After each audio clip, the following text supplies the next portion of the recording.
umunsi w'akanyamuneza kenshi kuko Yezu yatsinze urupfu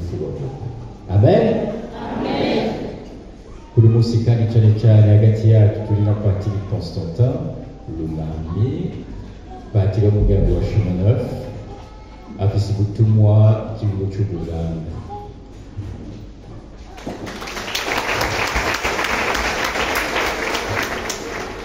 Kaze hagati yacu Pati, bienvenue parmi nous. Je faisais simplement la présentation que tu es en mission en Ouganda et que tu es membre de la communauté du chemin. Bienvenue chez toi ici. Bavukani muze lero tugire n'imbuga ya misa.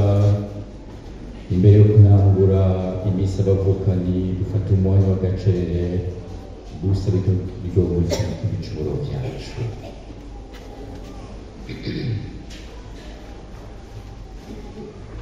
Irega kumana dura byose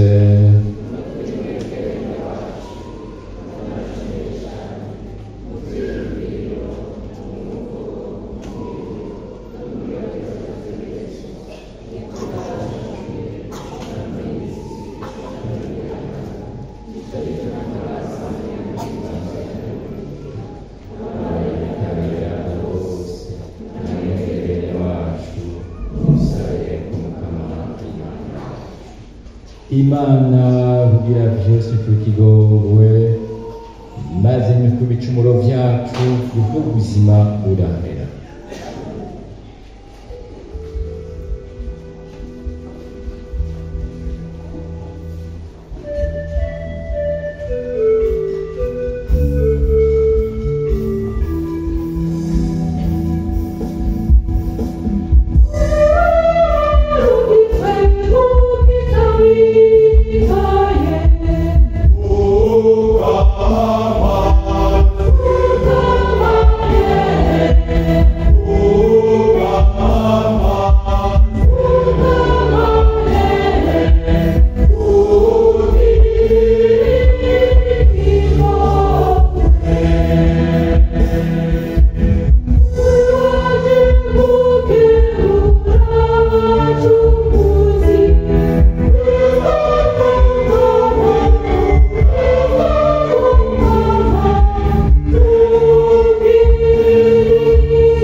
dusabe.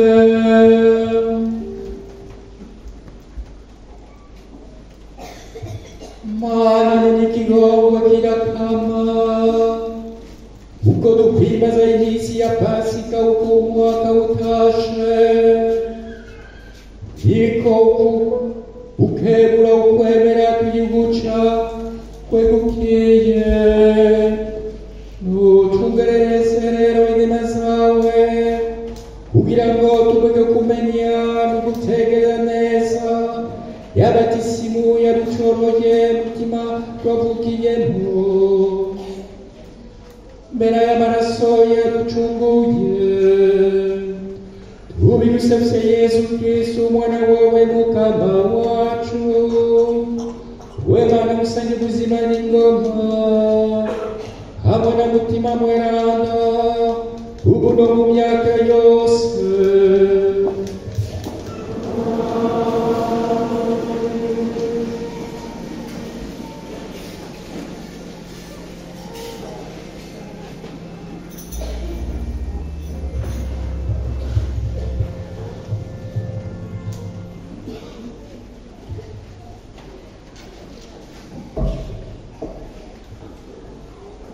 Ibyo dusoma mu gitabo cy'ibikorwa by'abatumwa.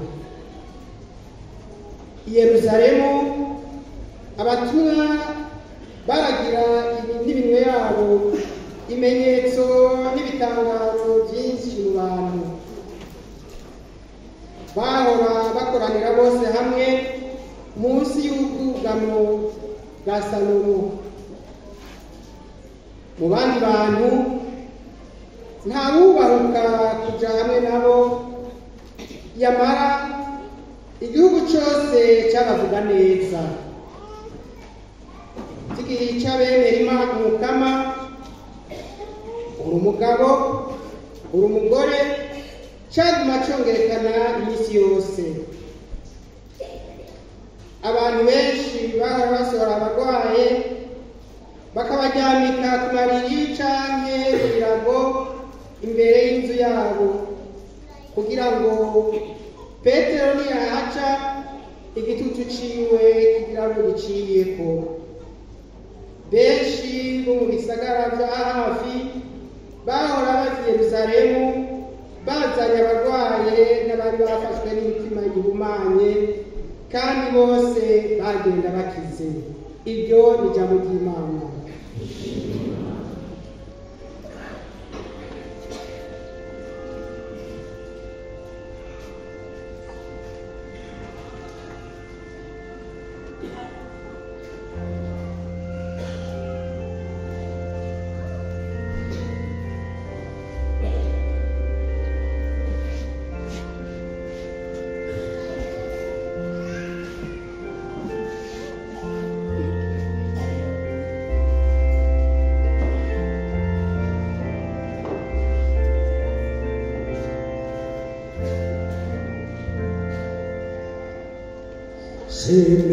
Semezumukama ukaringiza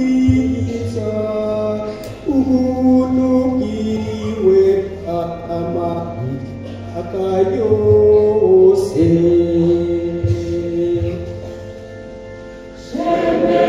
Semezumukama ukaringiza ubuntu bwiwe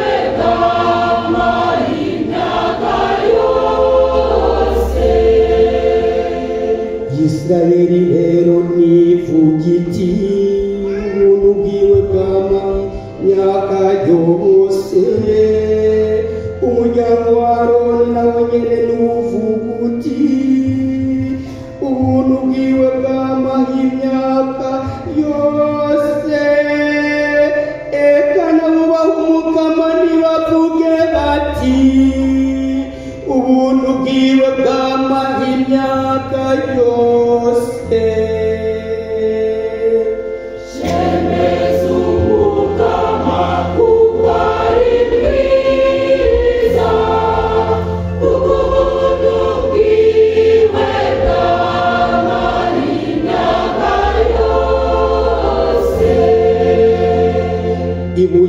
abubatsi bari bataye, niryo ryabaye ishimikiro ry'imfuruka. Ibyo tubikesha umukama, kandi n'ibitangaza mu maso yacu.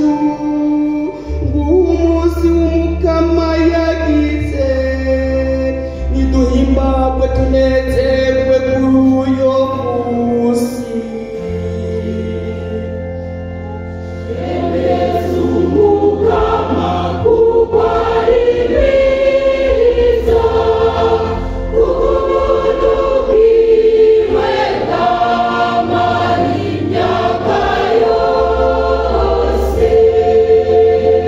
Ndagutakambiye rero mukama, tanga urukiza. Ndagutakambiye mukama, tanga ubuhirwe. Aragaheza kiguje kw'izina y'umukama.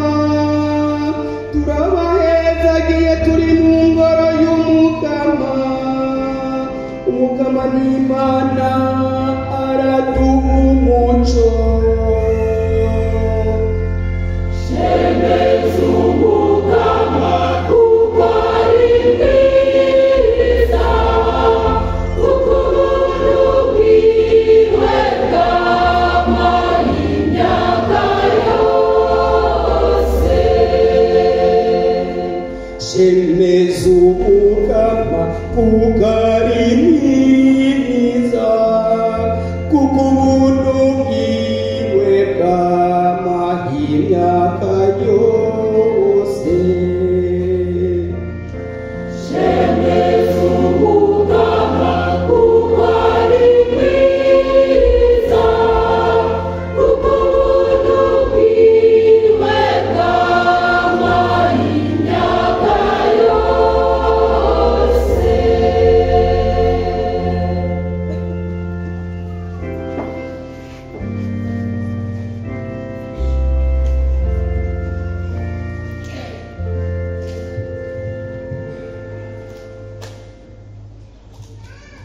ibyo dusoma mu gitabo cy'ibyahishuriwe ubutumwa Yohani. Jewe Yohani mwene wanyu dusangiye amarushwa, ubwami n'umutima rugabo biri muri Kristo. Nari mu izinga ryitwa Patimosi, mporwa ijambo ry'Imana n'intahe nashingiye Yesu. Ku munsi w'umukama ndajyanwa muri mutima, numva ijwi rya sirana n'inzamba rivuga riti, ico ubona ucandike mu gitabo, kandi ukirungikira amaekereziya indwi ari muri Aziya ntoya. Mbindukira kuraba iryo jwi ryanyagira iryo ari ryo, mbona imitekero y'inzahabu indwi y'amatara, kandi hagati y'iyo mitekero mbona ubusa n'umwana w'umuntu, yambaye imyambaro ishika ku birenge, akenyeje mu gikiriza umukanda w'inzahabu. Ngo ndamubone ngo ku nyundo ziwe nk'uwapfuye, we yamara anyubika ku kuboko kwiwe avuga ati, ntutinye, jewe ndi uwa mbere n'uwa nyuma, kandi ndi muzima. Nari napfuye, kandi raba ndi muzima mu myaka n'imyaka. Mfise imfunguruzo z'urupfu n'iz'ukuzimu. Andika rero ibyo ubonye, ibiriho ubu n'ibizoshika hanyuma. Iryo ni ijambo ry'Imana.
yezu yaza agahagarara hagati muri bo ababwira ati nimugire amahoro. Avuze atyo abereka ibiganza vyiwe n'urubavu rwiwe, abatumwa ngo babone umukama barahimbarwa. Yongera ababwira ati nimugire amahoro. Kumwe data yantuma nanje niko ndabatumye. Ababwiye ivyo arabahuha ati nimuronke umutima mweranda. Abo muzorekurira ibicumuro bazoba babirekuriwe, abo muzobigumizako nabo bizobagumako. Aho Yezu yaza, Toma umwe wo muri bamwe 12 ari we bita Didimo ntiyari muri bo. Abandi bigishwa bamubwiye bati twabonye umukama, abishura ati yiboneye mu biganza vyiwe intoboro za ya misumari, ngo nshire urutoke mu ntoboro zayo n'urushi mu rubavu rwiwe, sinzokwemera. Iminsi 8 iheze, abigishwa basubira guteranira muri ya nzu na Toma bari kumwe. Yesu araza, inzugi zugaye, ahagarara hagati muri bo ati nimugire amahoro. Hanyuma abwira Toma ati shira urutoke ngaha, ngibi ibiganza vyanje, zana urushi rwawe kandi urushire mu rubavu rwanje, ureke rero kuba ikigaba ariko wemere. Toma amwishura ati mukama wanje, mana yanje. Yesu nawe amusubiza ati ewe Toma, wemeye kuko umbonye, hahiriwe abazokwemera ataco barinze kubona. Hari n'ibindi bimenyetso vyinshi bitanditswe muri iki gitabo Yesu yagiriye imbere y'abigishwa biwe. Ivyo rero vyanditswe ngo mwemere ko Yesu ari Kristo umwana w'Imana, kugira kandi ngo muvyemeye muronke ubuzima kw'izina ryiwe. Iryo ni ijambo ry'Imana.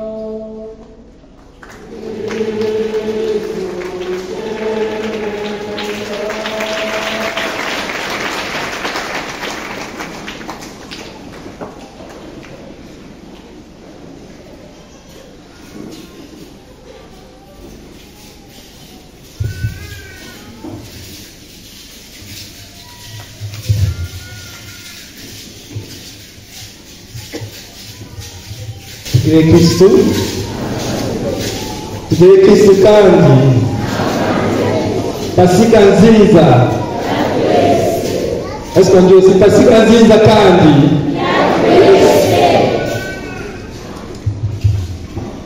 C'est une joie d'être avec vous ce matin.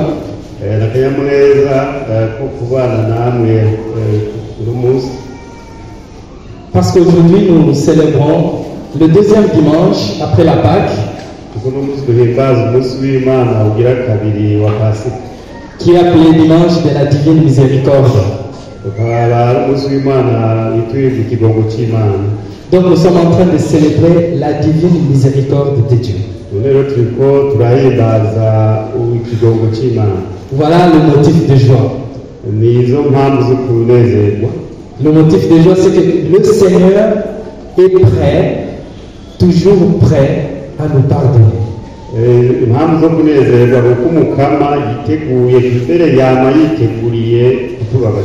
Alors, juste la petite histoire, comment la divine miséricorde est devenue une fête.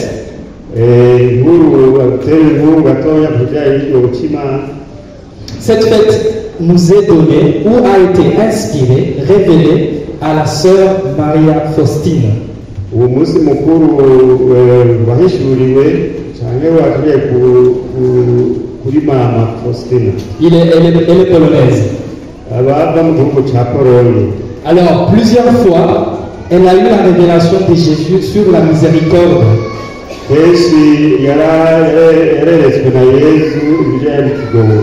Mais l'année qui est donnée, c'est en 1931 qu'elle a eu pour la première fois cette révélation.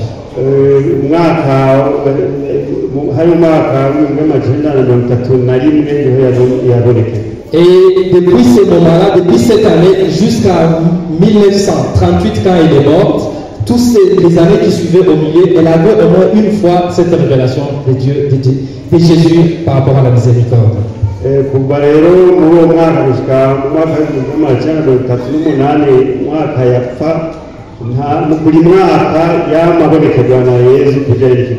Mais jusque-là, personne ne savait ce qu'elle avait ou ce qu'elle avait reçu de la révélation de Jésus, à part son accompagnateur. kandi gushika ico gihe yitaba Imana nta muntu n'umwe yari azi ibyo ariko arerekwa kiretse uwamuherekeza. Alors ce qu'elle faisait, c'est qu'elle notait dans son journal de prière chaque jour ou chaque fois, comme elle a l'habitude d'écrire. Icyo yakora n'igihe cyose abonekewe yari afise agakaye yagenda arandikamwo ibyo abonye. Alors c'est en 2000 par le pape Jean-Paul II.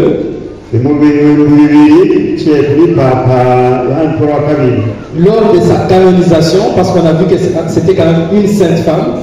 Et puis ils ont commencé à lire maintenant son journal de prière de chaque jour depuis ce temps-là.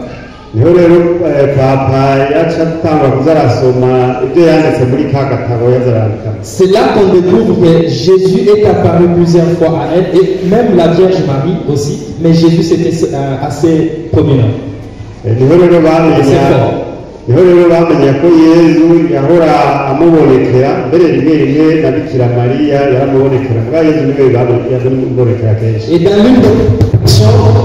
dans l'une des conversations, Jésus lui disait: je veux que le deuxième dimanche après la Pâque soit le dimanche de la divine miséricorde.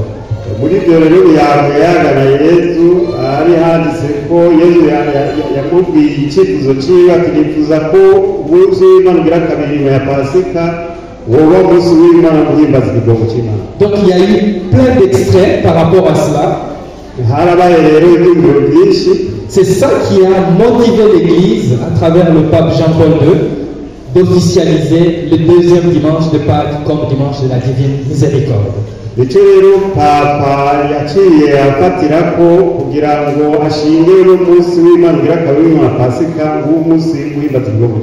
Voilà un peu la petite histoire. C'est que ça nous renseigne, cette histoire. C'est qu'il ne faut pas minimiser les révélations, les inspirations que vous avez dans votre cœur venues de Dieu quand vous êtes en prière.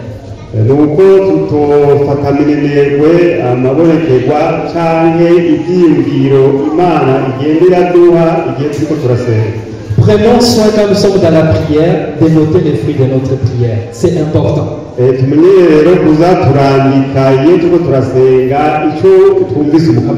Parce que le Seigneur peut vous utiliser, peut vous inspirer pour le salut de tout le monde, du monde entier.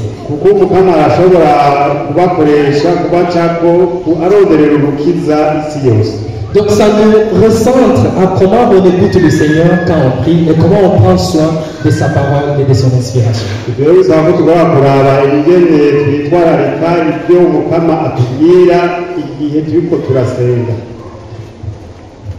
Donc du coup, cette fête de la miséricorde m'inspire de parler de deux choses.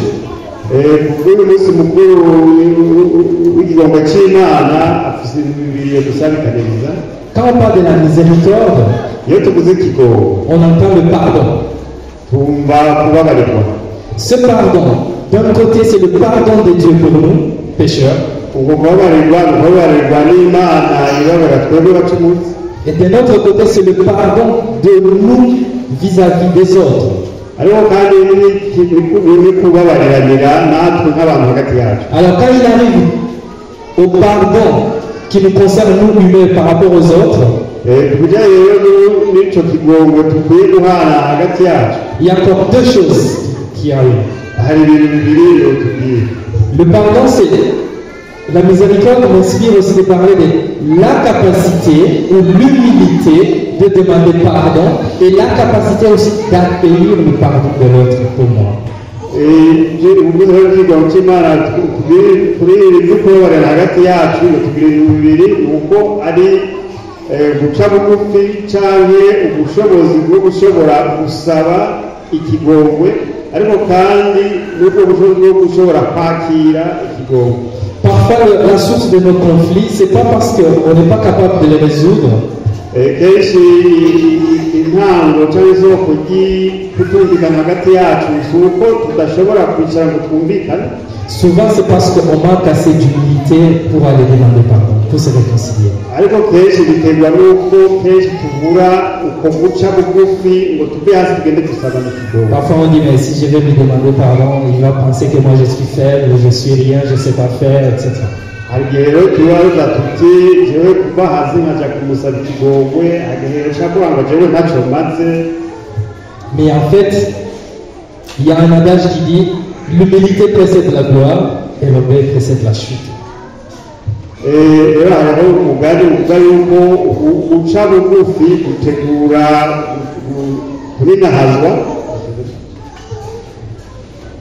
L'orgueil précède la chute. nayo ubwishime buri kuvuga buriko burategura gusubizwa hasi.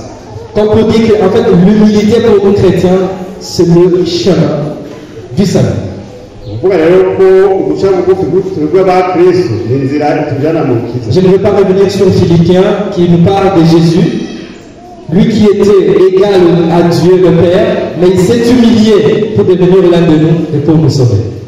twibuke rero ryabaruwa ry'umutumwa Pawulo abanyafilipi agira ati turabe Yezu yari Imana ariko yaricishije bugufi agaruka kungana n'umuntu. Quand on dit qu'on n'a pas à croire que si on s'humilie et on demande pardon, on devient petit ou bien on devient quelque chose de rien.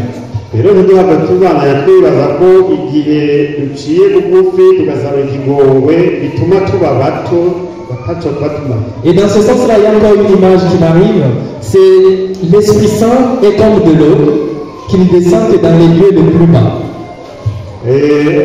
akaduha akarora kuri mutima mweranda rero nk'amazi amanuka aja hasi. Voilà pourquoi la Vierge Marie a reçu l'Esprit Saint. nicyo gituma Bikira Mariya yaronse umutima Comme elle dit elle-même dans le Magnificat, ton humble serviteur, servante. nk'uko abivuga muri rwa rurimbo rw'ubukenguruka ati jewe umuswaro muto muto. À nous aussi, en nous faisant humbles sur ce chemin de réconciliation, natwe igihe twicishije bugufi muri iyo nzira yo gusubiza hamwe, le Seigneur ne nous laissera pas seul, il va nous envoyer son Esprit Saint. umugana neza ngo atureke twenyine aheza akaturukira. Et quand on a l'Esprit Saint, igihe nawe dufise umutima mweranda on a la gloire de Dieu. tuba dufise Tu ubuzima. dirais Christ. La deuxième possibilité, la deuxième option dont je parlais, c'est le pardon de Dieu pour nous. igice cya kabiri ni icyo kigongwe Imana itugirira. Et ceci me pousse à parler du sacrement de confession. ibyo rero bimutumye tuyagira ku bijanye n'ikigongo. Le Seigneur nous appelle à nous réconcilier avec lui. Imana iduhamagarira gusubiza hamwe. Alors, si vous avez, on a été bien attentif dans l'évangile, il a dit, je veux, niwe Musa echiye. Wait. Turindire gatoya. Il y a un endroit, il a dit, je vous souffle l'Esprit Saint et je vous envoie pour pardonner les péchés. Là où le péché, là où vous pardonnerez le péché, il sera pardonné. Et là où vous retiendrez le péché, il sera retenu. Niwe Musa ichiye Yerusalem utazi. Non, c'est pas ça. Donc il faut laisser tomber. ashaka gufata gahunda bamuca mu ruziga badusomeye aho bavuze ko yawusha ababwira ngo umutima mweranda amubabwira ati abo muzore kuri ibicumuro byabo zivuga ko aho muzore ko nabo bizobaguma. Donc ça nous dit que le pardon est là. le pardon est donné. ni ukuvuga ko igikongoro kiri aho kiratangwa. Le Seigneur a envoyé ses apôtres umukama yarungitse abigishwa be pour le pardon de péché. kugira ngo babarire abantu ibicumuro. La miséricorde est là. vuba igikongoro kiri. Ne nous retenons pas d'aller chercher la miséricorde. ntiturutiye rero kuja gusaba Elle est gratuite. igikongoro gitangwa ku buntu, Elle est donnée. kiratangwa. Parfois on se retient kenshi hari igihe twigumya parce qu'on pense qu'on sera jugé. kuko twibaza tunezagwa Le Seigneur ne nous juge pas. ariko tubiye ko umukama ataducika. Voilà pourquoi il a révélé à Faustine, sœur Faustine, nicyo gituma yeretse mama Faustina de dire au monde entier que le pardon est gratuit, je ne vous juge pas. wabwire abantu ko ikigongwe gitangwa ku buntu kandi atabacira urubanza. N'hésitons pas de revenir au pardon. ntidutinye rero kuja gusaba ikigongwe. Alors, parfois on ne vient pas chercher le pardon kenshi hari aho tudaja gusaba ikigongwe parce qu'on pense qu'on n'a pas péché. Parce qu'on n'a pas péché. kuko twibaza ko atabicumuro Ou bien parce qu'on pense que ce qu'on a fait, tout le monde le fait, ça va.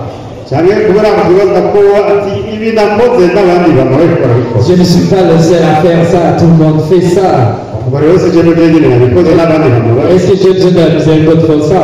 rero uzoja gusaba ikigongwe. Non, c'est une erreur. Le Seigneur t'appelle, le Seigneur nous appelle. nikosa rero kuko umukama araduhamagara. Et sur ce point-là, rappelons-nous dans la première lettre de Saint Jean, chapitre 1, versets 8 à 10.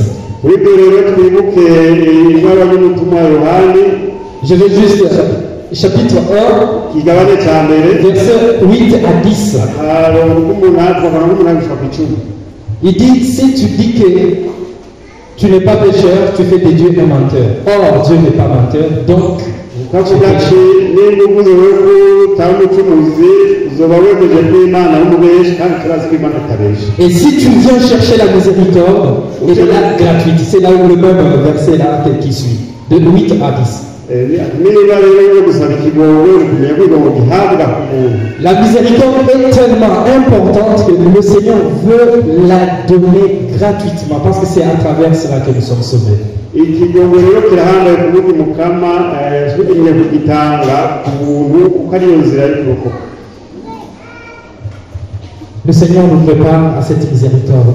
umukama rero araduha gutegurira icyo kigongwe Il ne nous juge pas. kandi ntaducire urubanza. S'il l'a révélé à Sœur Faustine, niba yarageretse mama Faustina dans le secret de sa vie de prière, mu ibanga ry'igisabisho cyiwe, et que plus tard ça a été officialisé et répandu, ariko mu nyuma bikaba byarakozwe ku mugaragaro kuri hose, c'est parce que Dieu veut le pardon. nuko imana ishaka kutubwira ikigongwe. Le Christ ressuscité, c'est pour notre salut, yesu yazutse hari kugira ngo turonke urukiza, mais c'est en fait il est venu nous chercher dans notre péché. yaje kuturondera hariya mu bicumuro byacu. Parfois, on dit, mais le Seigneur, depuis que j'ai pris, tu ne me bénis pas, mais qu'est-ce qui se passe? igihe tuvuga tuti yo mukama igihe atanezagira none ni kubera iki?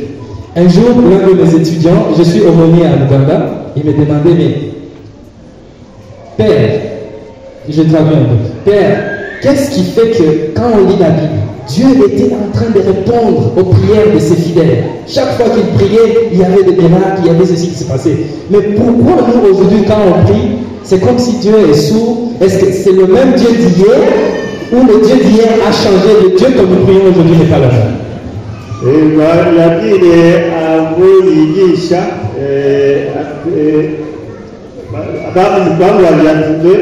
babajije imana babajije ati mbega ko imana kera bavugaga igakora ibitangaza, uno munsi tukaba tubona dusenga ntihagire igihinduka, none iyo mana ya kera n'ino munsi ni zimwe.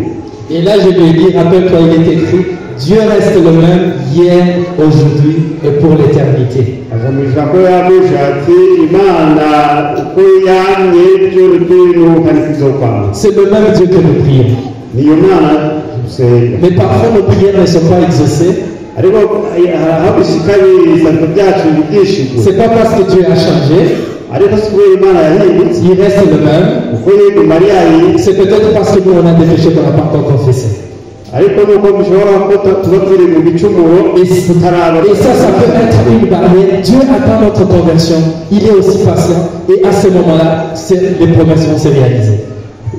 maze rero bigasha bitubera intambamyi no kwakira inyishu y'Imana kuko Imana yo yashaka kutubabarira. La miséricorde est tellement importante que si on veut voir l'œuvre de Dieu dans notre vie, ikigongo rero kirahambaye ku buryo niba dushaka kwishurwa n'Imana, revenons à lui comme cet enfant prodigue. tuca tumugarukako nka wa mwana w'igishusho. Et il va nous embrasser avec tout amour et même faire la fête. azoheza tugwe mu nda mbere yashake ku munsi mukuru. Et à ce moment-là, même nos promesses, nos rêves, muri icyo gihe ya mihango bya za ndoto zacu, la terre promise sera concrète. twemererwa tuzoza tuyishikira. Alors, je vais finir par une petite histoire. agomba asozere ku nkuru. Un jour, une dame est partie voir le curé. Une dame, umunsi umwe umupfasoni agiye kuraba padiri mukuru. elle était fatiguée. yari arushe cyane. Elle disait, en fait, moi je viens mon père, juste pour vous dire au revoir. yabwira padiri mukuru ati padiri ndaje kubaraba kugira ngo ndabasezere. Je vous dis au revoir parce que j'arrive pas. Quand j'arrive à l'église, il y a des gens qui dorment. Quand j'arrive à l'église, il y a des gens qui ont des téléphones. Quand j'arrive à l'église, il y a des gens qui critiquent les autres. Quand j'arrive à l'église, même le groupe de prière, etc., etc., etc. Il y a une liste, non?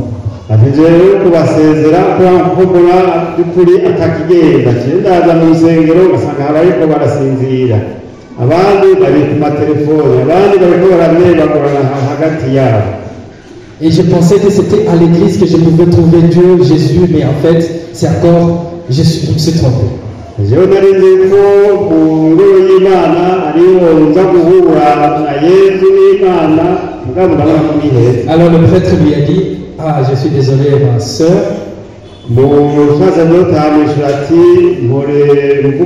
C'est dommage que tout ça s'est passé, que tu as vu tout ça.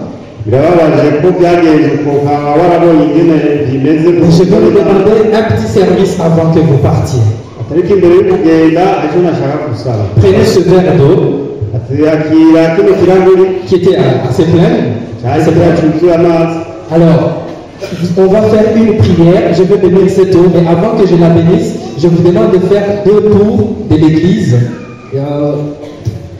Ne faites tomber aucune goutte d'eau par terre, parce que c'est l'eau que je vais bénir, et puis après on va prier.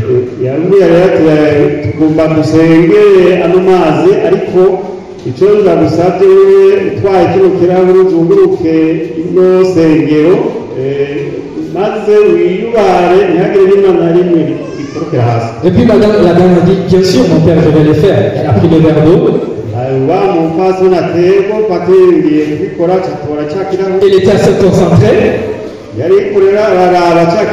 Elle a commencé le tour, premier tour, pas de gouttes tombées. Et le père a dit le deuxième tour, elle a continué le deuxième tour.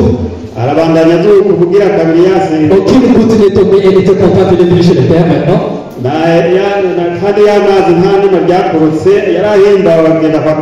Mon père s'est fait, aucune goutte n'est tombée. Elle est assez contente d'elle-même. Alors le père l'a regardé et a dit, est-ce que quand tu tournais, tu as vu des gens qui étaient au téléphone? Tu as vu les gens qui critiquaient les autres? Est-ce que tu as vu ceux qui dormaient? Et la femme a dit non, mon père, mais j'étais concentré parce qu'il ne fallait pas qu'il y ait beaucoup de temps. Ah,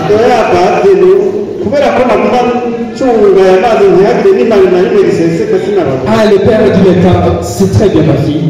Quand tu viens à l'église, concentre-toi sur Jésus et tu ne verras pas ceux qui critiquent, tu ne verras pas ceux qui dorment, tu ne verras pas ceux qui ont des téléphones, parce que Jésus t'a appelé de les suivre, donc pas de suivre ceux qui sont au téléphone. Et désormais attache-toi à Jésus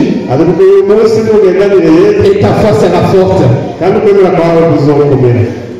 Amen, amen.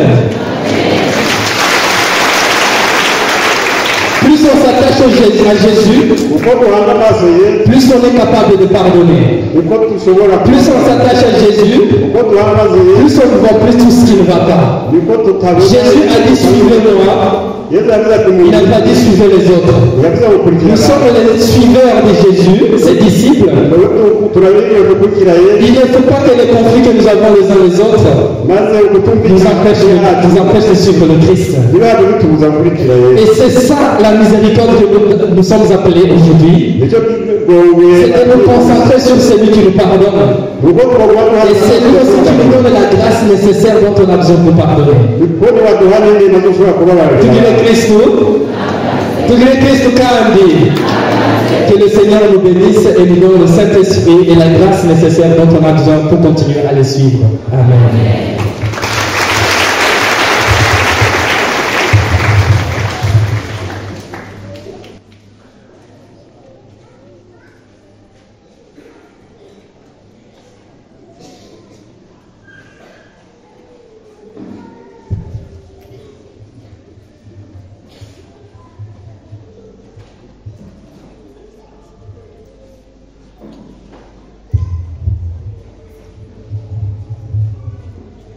Super réseau première.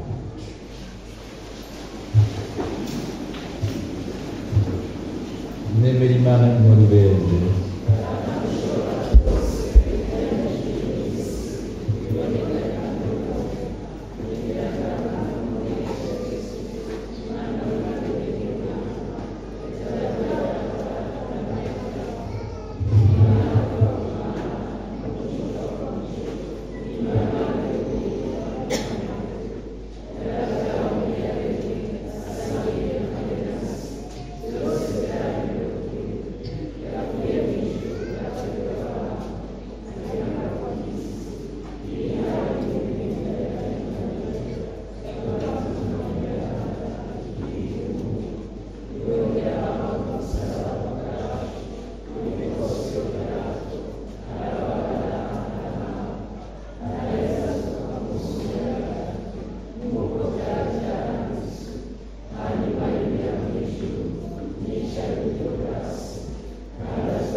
Bene wacu nudushira mutu twese tutakamire umukama atabaze abantu bose muri kwisi kandi azobaronse ubwibwe mu ijuru.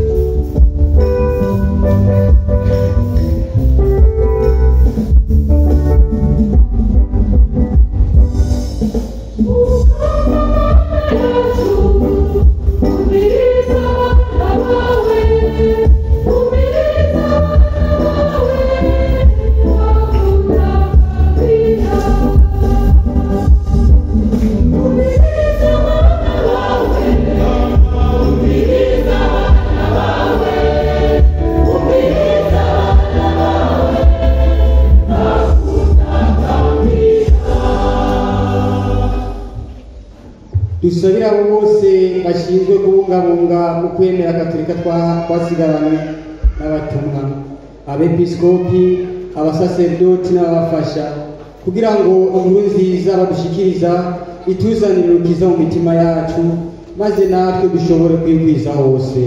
Mukama twumvire.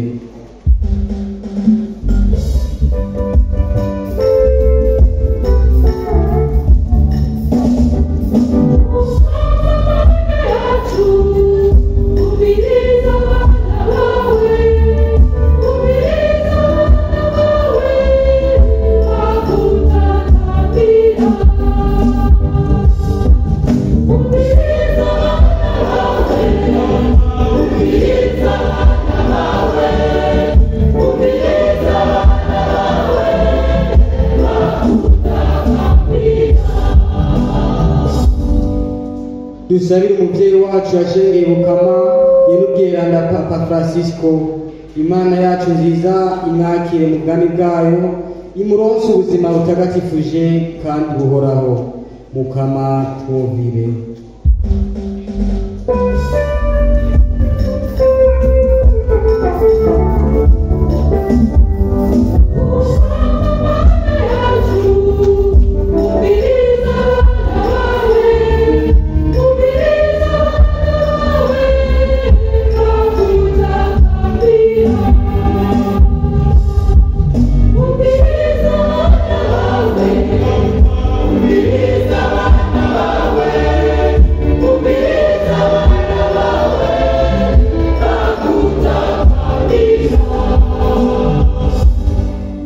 Dusabire abatwara ibihugu byose byo ku isi na cyane cyane abihugu byo mu karere kacu.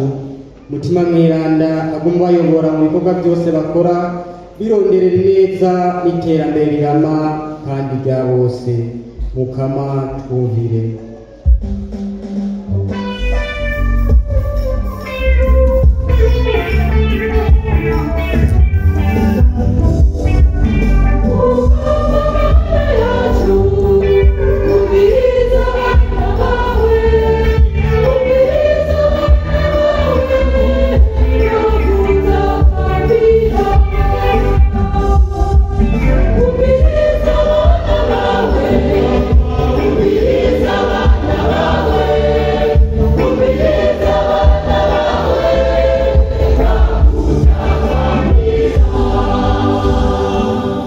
Dusabire abo bose bahanamwe n'imitwaro itandukanye, abagwaye, abashonje, abapfakazi n'abapfakare, abafunzwe n'abandi bose bagowe nk'uko.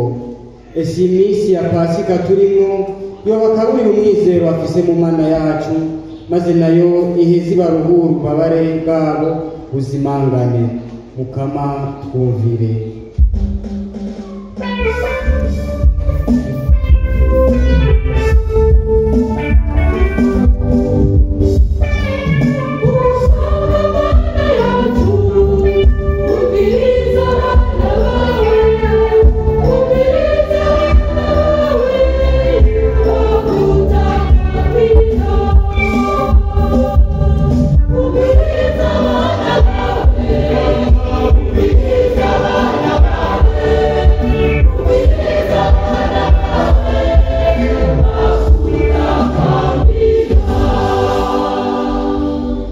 Twisabire twebwe natwe dukoraniye muri ino ngoro nyeranda. Mutima w'Imana adukomeze, yongere adufashe kuba ivyabona bishitse vya Yesu yazutse. Mariya mweranda asamata y'igicumuro utubere mu ngoro. Mukama twumvire.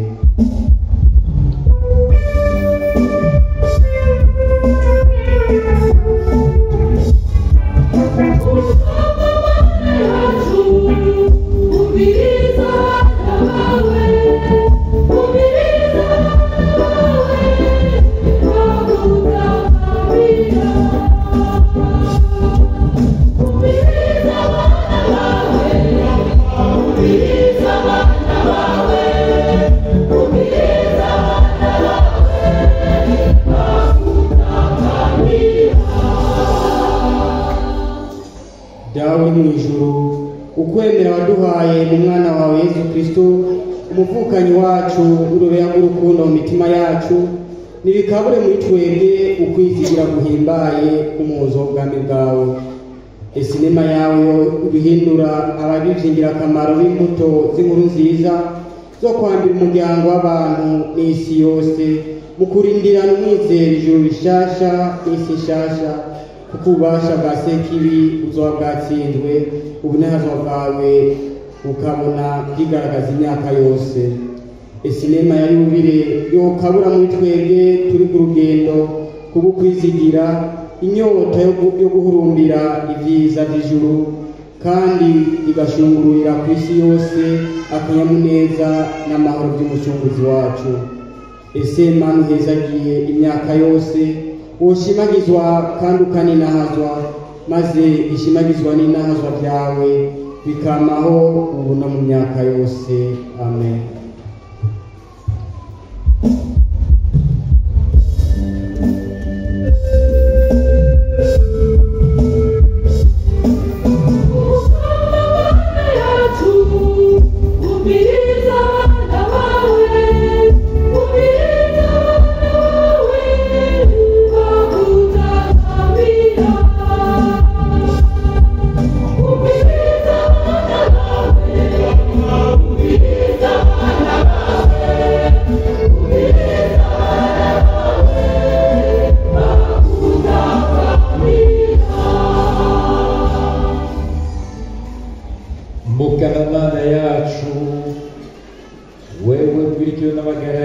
yacu tega amatwi kiliziya yawe kwambaza ibituma n'urukundo rukomokako turonse ibyo tudusaba turakwizigiye tubisabye Yesu Kristo umukama wacu.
nimusabe bene wacu kugira ngo iri shikane ryanjye rwanyu irishwe n'atabwa byose.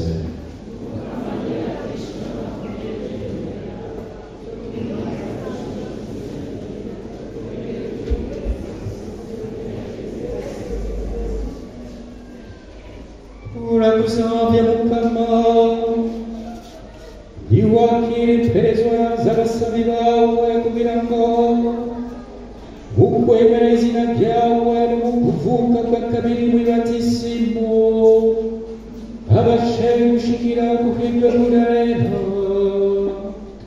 Tubigusabye Yesu Kristo Mukama wacu.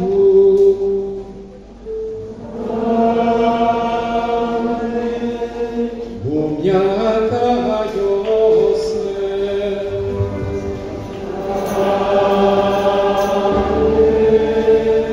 urane umukama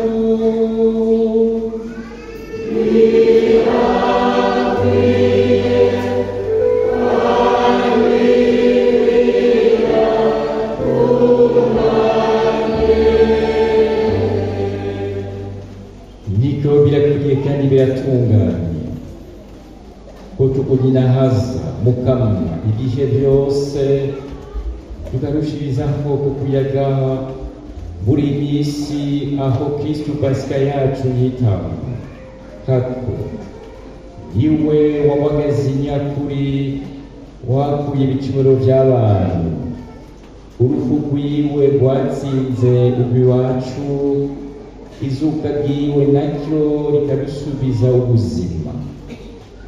Nico gituma isi yose yuzuye ubwoze bwa Pasika, abantu bose iyo baba bakagira bakagutera inkuru. Intego z'abamarayika bo mu ijuru nabo nyene batera ururirimbo rwo kunaza kandi bakaba bavuga bati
Mana nzima n'ubwirana nyabwo n'ubwirana bwose bukomokako. Nico gituma tugusaba turuhuke mutima mweranda atakidushikane warinduke iritubaye mu mubiri n'amaraso ya Yesu Kristo umukama wacu. Igihe bagira bamufate agira ngo atange kubamya kuko yabishakiye yafashe umukate awukengurukira arawumanura wezabigishwa biwe avuga ati akire mugemu wese umubiri wanje uzagutanga ukubwanyu.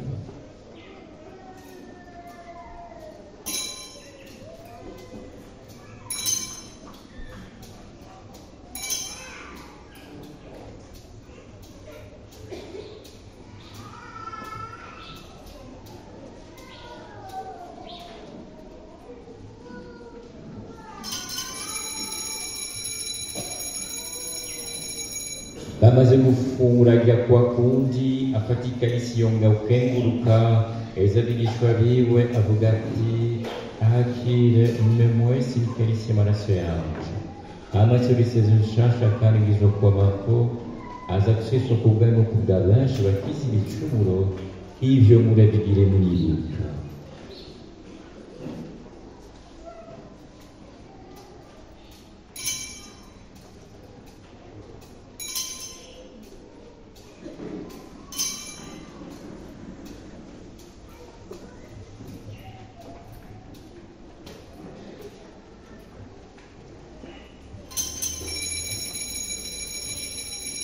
Mana di mano ribanga n'ukwemera n'agatagaza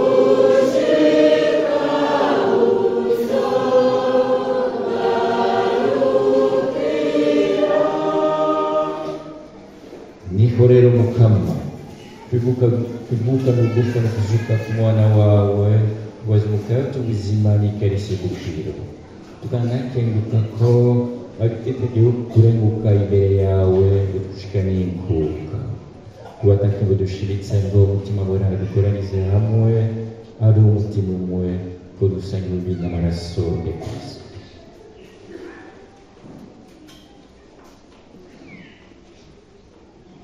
ibuka mukama ekleziya yawe aho iri ku isi yose uyuzuze mu rukundo. ibuka umwepiskopi wacu Gerevazi n'abo bose bashinzwe umuryango w'abakristo. turagutuye uwo mukristo agukengurukira umukristo wo mu Gasenyi ku myaka 62 amaze avutse no ku mwana wiwe amaze imyaka 30 nawe nyine avutse kumufasha wari wamuhaye kubanijwe n'abuzukuru wamuhaye no ku bindi byiza byose wamugiriye. agasaba ko umubyeyi Bikira Mariya abagumiza mu mutamana wiwe. ibuka kandi mukama bene wacu bamaze kurenguka, muri bo turagusuye kugutura umusavyi wawe Papa Francisco yarengutse iwawe. turagutuye ariko n'aba bandi bakwitavye bizigiye kuzuka: Liberiyo Habonimana, Pamphile Nijindika, Juvenali Nkunzeyo, Yohani Batista Vyuzura, Hilari Ngeshimana, Marciana Ntamagara, Silvestre Kansuraheba, Anatole Ndabahagamye, Rosa Ntayiraja na Margarita Rumira. ibuka nabo bose bamaze gusezerera isi bakiri iwawe bame mu muco w'ubuninazwa bwawe. natwe ubwe twitakabiye twese twirikiro tuze gusanga ubuzima burahera twame tukuninaza turikiro na Mariya muhimbaza nyina w'Imana nawe Yesu murana mukunzi wiwe n'abatumwa n'aberana bose bake kusi ari batoni bawe tubisabye Yesu Kristo umukama wacu.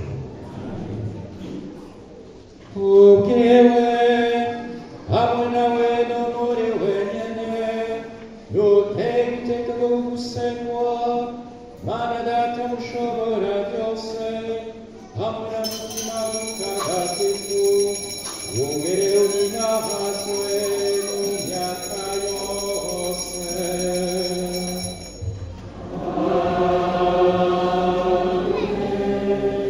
dusabe kuko twagishwe n'umukama kandi tubitegereza turubahutse dusenge tuti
mukama turakuzamvye udukiza kari kose udutazima urumuri n'isi turimo maze utwiyeko wabimbuke igicumuro twamumwiteka ritariko bansi ngifike by'ijuru n'induke mucumuzi wacu Yesu Kristo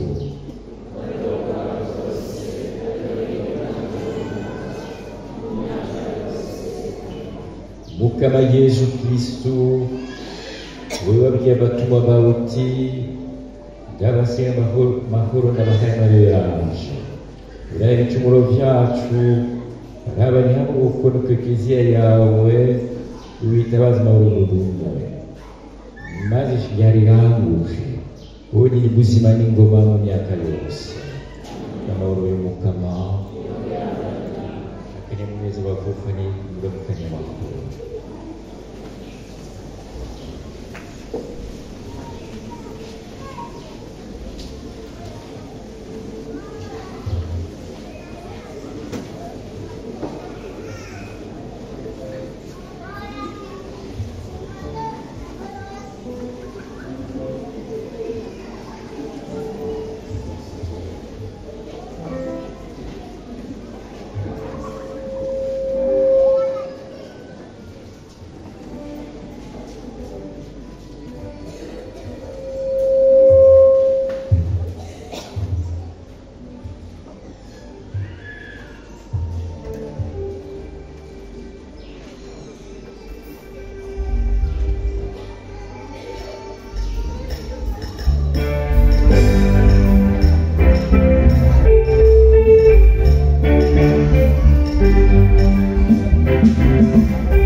Por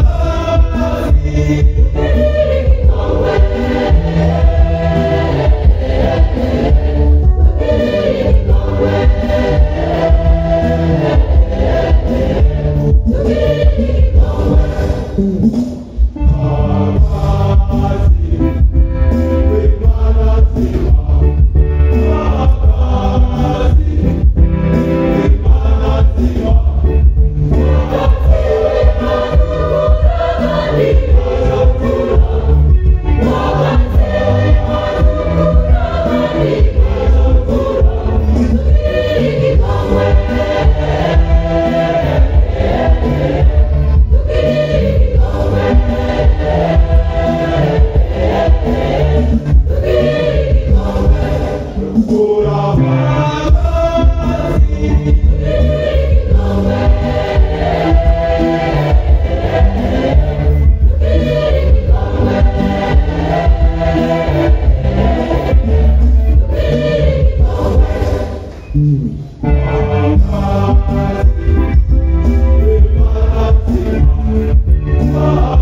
Mana ushobora byose turakusavye amabanga ya pasika twasangiyeko yigere hahengeshamya kutugirira akamaro mu mitima yacu tubigusavye Yesu Kristo mukama wacu.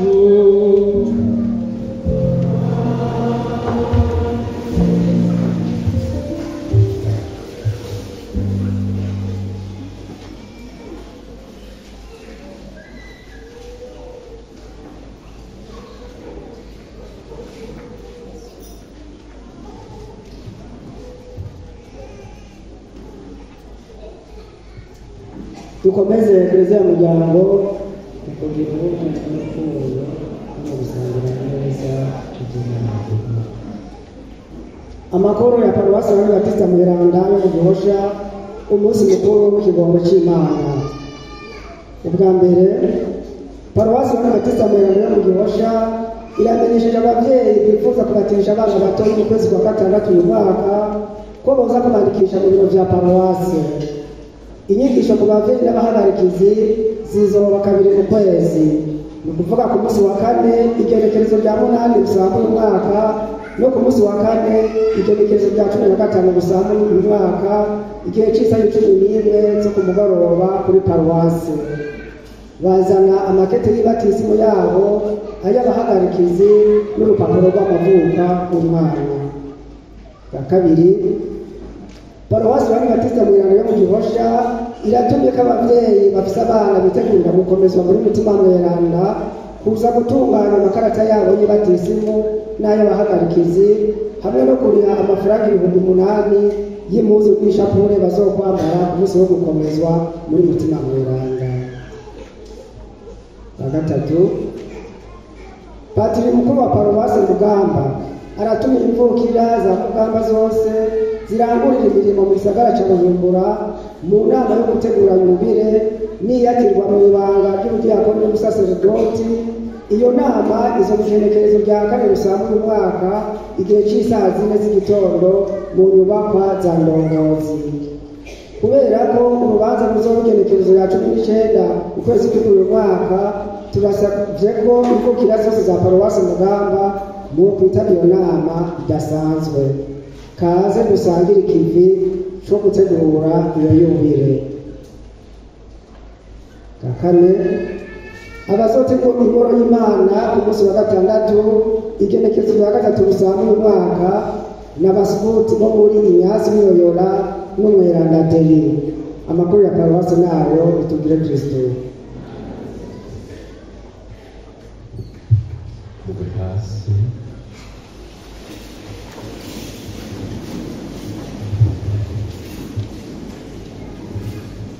Ndabifurije kandi mwese pasika nziza umunsi w'Imana ikigongo cy'Imana.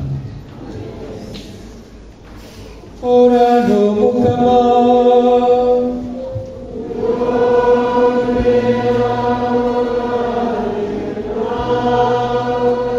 Imana rugira byose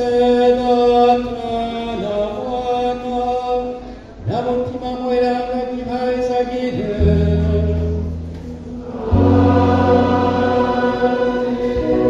Sheguke turashikanye haleluya haleluya.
Kameranda,